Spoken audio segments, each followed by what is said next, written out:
Salut, c'est Romaric. Ah, c'est bon, je suis net. Je suis net à l'écran, je suis toujours net, physiquement. Je, je suis en train enfin, j'étais en train de lire euh, le troisième tome de Fondation de Isaac Asimov et je tombe sur juste une petite phrase qui m'a fait prendre conscience de trucs assez foufous. Je vais commencer par te lire la phrase. Enfin, du coup, je vais plutôt te lire le paragraphe. Ça parle d'une science, et la citation c'est que la science en question, contrairement aux idées reçues, était uniquement basée sur des concepts mathématiques abstraits. Elle était en cela étonnamment similaire à celle que pratiquaient les races très anciennes aux époques préhistoriques, où la technologie n'était pas encore née, où l'homme n'avait pas encore étendu son empire au-delà d'un monde unique, maintenant tombé dans l'oubli. C'est surtout la fin qui m'a fait prendre conscience de trucs. Les races préhistoriques qui vivaient sur le premier monde des humains, maintenant tombés dans l'oubli.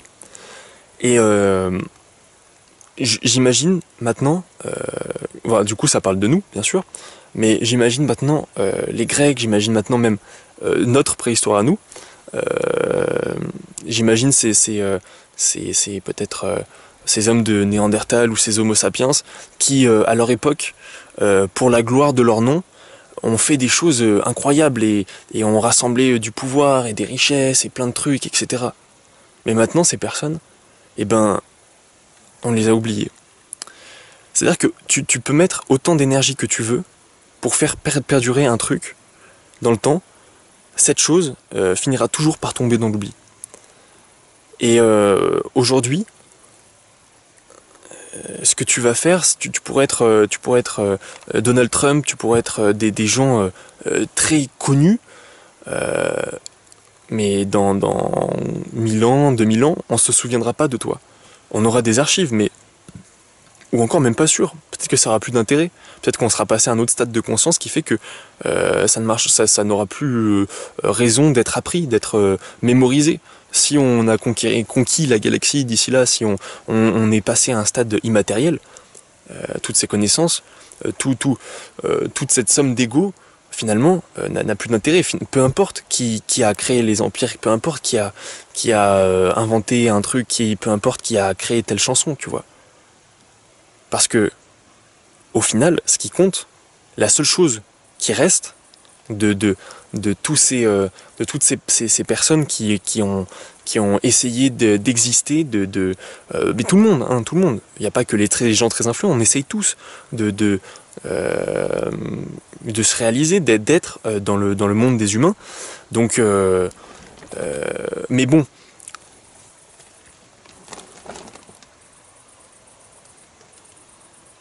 la seule chose que tu peux faire, à part parce que du coup, si tu veux gagner en gloire, en prestige, ça sera toujours éphémère. La seule chose que tu peux faire,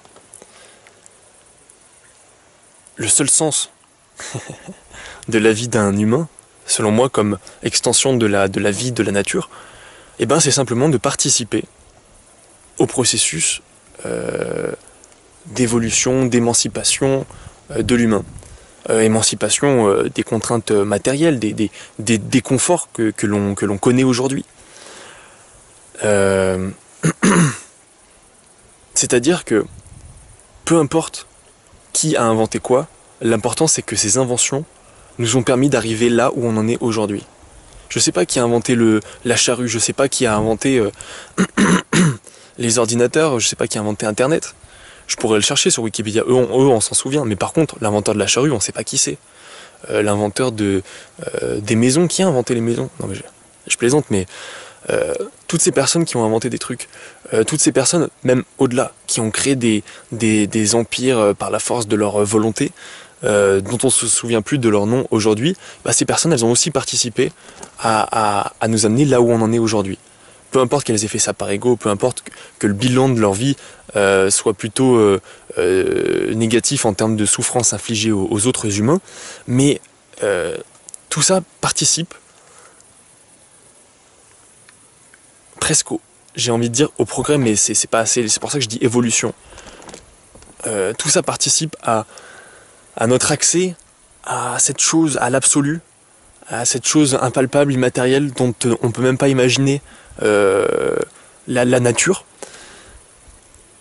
Toi, moi, ce qu'on va faire, c'est que on va abandonner nos égos, parce que quand on a un ego, on accumule pour soi, et au lieu d'avoir cet ego, et ben on va prendre les choses, on va les comprendre, ou on va les manger, ou on va absorber des choses, et ensuite on va les rendre.